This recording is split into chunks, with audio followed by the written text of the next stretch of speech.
Good morning, lad. Cheyenne's grandfather winked at Xaver. Good morning, and thank you for the warm blanket and food. I hope we can help you or invite you. Xaver looked to the ground. He was always visibly uncomfortable accepting the help of others. Cheyenne's grandmother brought him a hot cocoa and put her hand on his shoulder. Oh dear, you're always welcome here. You're already part of our family. You don't have to return the favor, you hear? You're almost our own grandchild, so it's all good.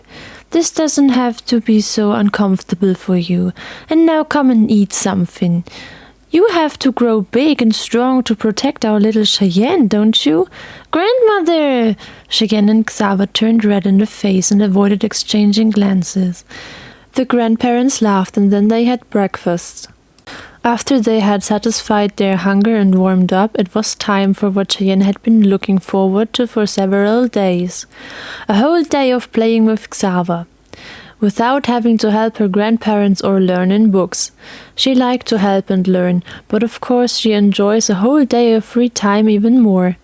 There was no school in the Undercity, and so she had to teach herself to read and write.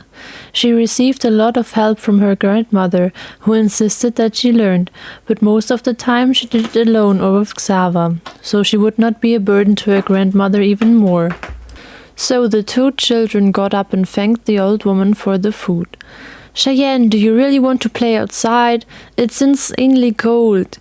Xaver snuggled up even more in the blanket and put on a dog look. Huh? Of course we play outside. That's what we agreed. Come on, it's going to be fun. It's not that cold. Let's go.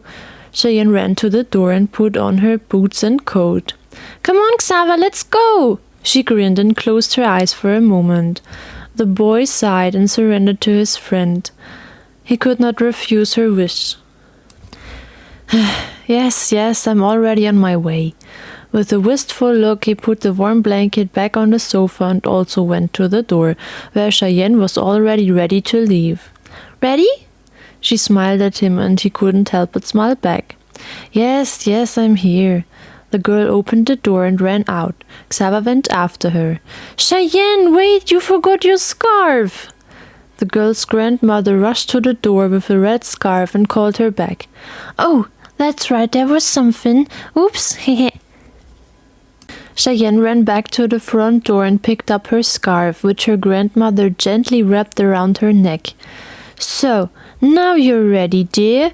But don't you go too far away, and don't come home too late, yes? Take care of yourselves. While the grandmother was still speaking, Cheyenne was already running forward again. Xaver ran slowly after her. Yes, grandmother. The girl turned around while running and waved to the elderly lady. There was a lot of snow. Only the main path was cleared, so you could walk on it without sinking in. The two children ran down to the river and met old Rosie and her husband on the way, who were going for a walk. Cheyenne waved to them as they walked past, and laughed. Xaver greeted, and then continued to run after Cheyenne. Cheyenne, why so fast? He could hardly keep up. She turned around while running and hopped backwards. Because it's fun! Cheyenne, watch out!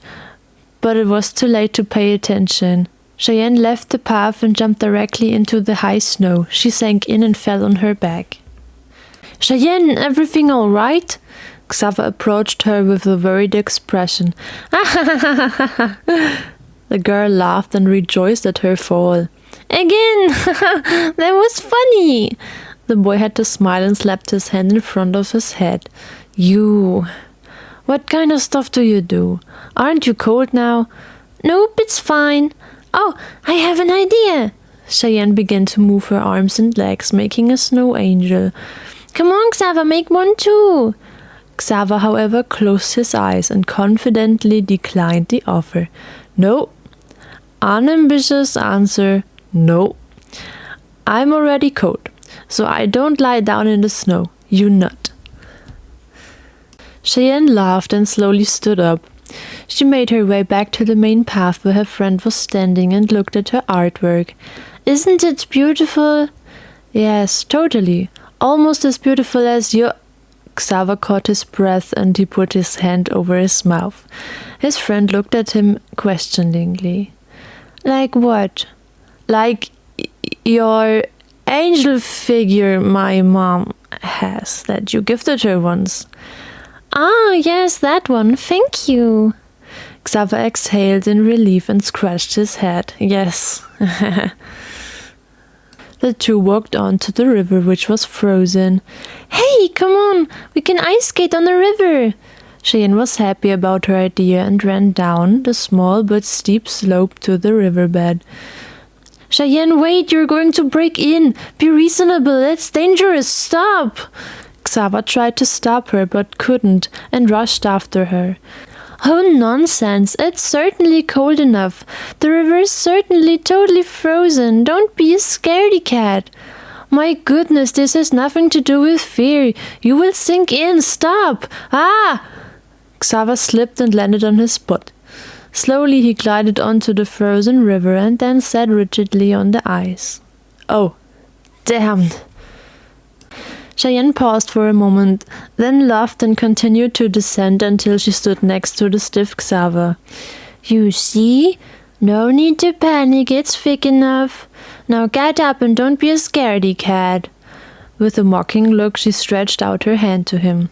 She had to force herself not to grin. Oh, love you too. Xaver sighed and took her hand. As soon as she tried to get up, it shredded him right back. Cheyenne also slipped thanks to him and landed on her butt. Ouch! The girl was obviously having fun. The boy also rubbed his buttocks and sighed again. He gave up and laughed as well. Somehow the two managed to get back on their feet, and for a while they ran on the ice. They raced, played tag, and fell countless times. Nevertheless, they had a lot of fun on the river. It must have been early afternoon when Cheyenne suddenly had the idea to build a snowman. The two left the ice and moved further away from the city. They walked along the main road and found a nice place to build a snowman. There is so much snow here, that's enough for 10 snowmen. The two friends started to roll balls and threw snowballs at each other. They interrupted the snowman building for a small snowball fight. Cheyenne started it and caught Xaver firmly on the back. Ouch! Hey, you'll get that back. Xaver built himself a small wall and rolled some balls. Oh, you want war? Okay, you're going to get war. Haha! Cheyenne was happy that she didn't have to persuade her friend to do something this time. She also built a small wall of snow and formed balls. And so snowballs shot through the air. Sometimes they hit, sometimes not. Sometimes in the middle of the face, sometimes on the arm or on the chest. The two had a lot of fun.